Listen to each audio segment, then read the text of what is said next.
दाल तो हम सब लोगों के घरों में बनती है, लेकिन आज मैं आप लोगों को एक ऐसी यूनिक रेसिपी देने जा रही हूँ, जो आज से पहले आपने कभी ट्राई नहीं की होगी। यकीन कीजिए इस तरीके से आप दाल बनाएँगे ना, तो इतना मज़ेदार और लज़ीज़ इसका टेस्ट होगा ना, कि खाने वाले ज़रूर आपसे जो है वो रेसिपी के बारे में पूछेंगे। तो कभी-कभी हमें एक ही चीज़ को मुख्तलिफ तरीकों से जो है वो ट्राई करना चाहिए, ताकि हम उसके टेस्ट को एन्जॉय कर सकें।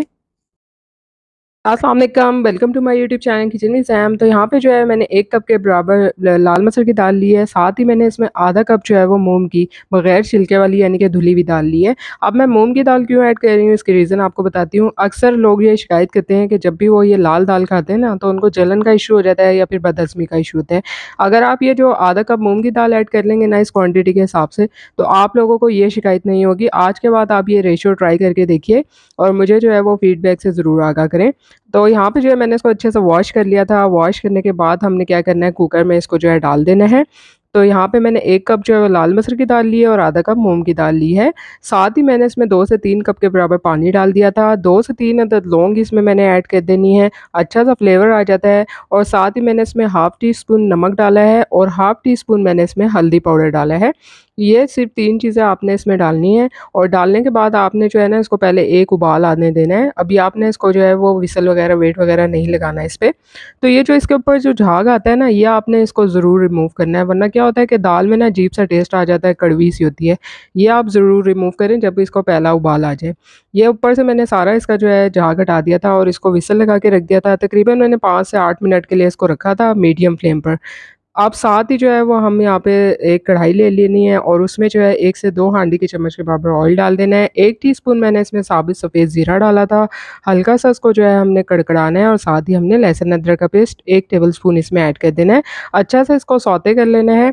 फ्लेम आपने मीडियम रखना है, बहुत ज़्यादा हाई नहीं रखना। अब ये एक अदद जो है मैंने दरमियाने साइज़ की प्याज़ ली थी, इसको बारीक चॉप कर लिया था और इसको जो है प्याज़ को हमने जो है वो हल्का-सा बस कलर देना है, बहुत ज़्यादा डार्क ब्राउन आपने नहीं करना है इसको।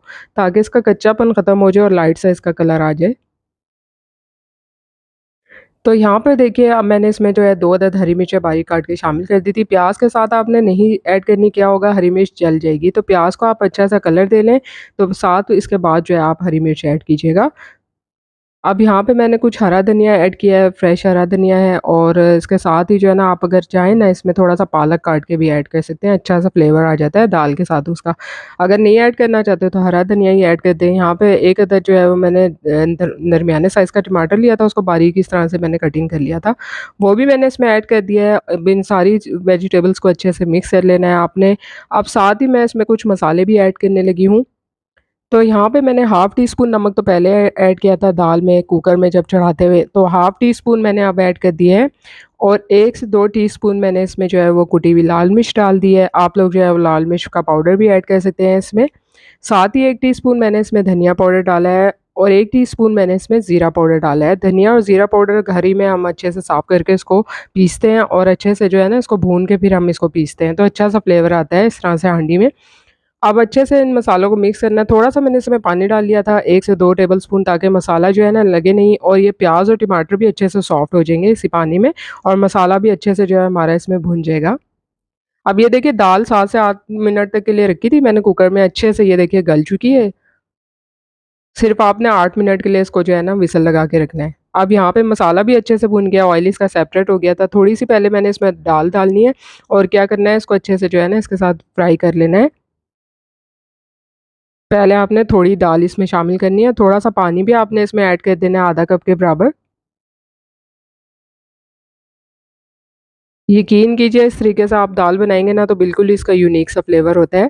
यहाँ पे मैंने आधा कप के बराबर इसमें जो है पानी ऐड कर दिया, थोड़ा-सा आपने इसको पकने देना है ताकि पानी के साथ जो है अच्छा सा पक जाए, ये जो दाल हमने ऐड की है इसमें थोड़ी-सी। तो ये देखिए यहाँ पे जो है वो इसको इस तरह से पकते हुए तकरीबन 5 से 6 मिनट हो गए थे, बाकी दाल भी मैंने इसमें सारी जो है वो ऐड कर देनी है। इस दाल में ना आप कश्मीरी लाल मिर्च का पाउडर मत ऐड करें, क्योंकि उससे जो है ना अच्छा-सा इसका फिर कलर नहीं आता। तो इसका यही वाला कलर जो है वो अच्छा लगता है देखने में। आपने जो है अब इसको इस तरह से बाकी दाल शामिल करने के बाद तकरीबन 6 से 7 मिनट के लिए मज़ीद जो है मीडियम फ्लेम पर पका लेना है। मीनवाइल जो है मैं इसका तड़का रेडी कर रही हूँ, अच्छा लगता है तड़का लगाना। तो यहाँ पे जो है मैंने थोड़ा-सा 1 से 2 टेबलस्पून बटर लिया था, थोड़ा-सा घी ले लिया था इसमें। दोनों को मैंने मेल्ट किया था अच्छे से। अब 1 टीस्पून मैंने इसमें साबुत ज़ीरा डाल दिया, सफ़ेद ज़ीरा और थोड़ा-सा जो है ना हाफ़ टी स्पून स्पून के बराबर मैंने इसमें लाल मिर्च का पाउडर डाला है, इसको जो है हमने बघार दे देना है। आप लोग चाहें तो जो साबुत गोल मिर्च होती है ना लाल वाली, वो भी ऐड कर सकते हैं इसमें। इसको फ़ौरन कवर करके आपने रख देना है ताकि अच्छा-सा जो है इसमें फ्लेवर आ जाए थोड़ी देर के लिए। अब यहाँ पे मैंने जो है फ्रेश हरा धनिया भी थोड़ा-सा इसके ऊपर जो है स्प्रिंकल कर दिया था, मज़ेदार सी लग रही है दाल, इसका कलर आप देख सकते हैं और खाने में मैं आपको बताऊँ इतनी लज़ीज़ और मज़ेदार बनती है। जब आप ये बनाएँगे ना तो आपके घर वाले फ़रमाइश करेंगे कि आप बार-बार इसी तरीके से जो है वो दाल को बनाएँ। उम्मीद करती हूँ कि आपको आज की मज़ेदार और आसान-तरीन रेसिपी पसंद आएगी। रेसिपी पसंद आई है तो इसको ट्राई ज़रूर करें और मुझे कमेंट्स में ज़रूर बताएँ। लाइक, शेयर और सब्सक्राइब करना तो बनता है। जल्द मिलूँगी नई रेसिपी के साथ। अल्लाह हाफ़िज़।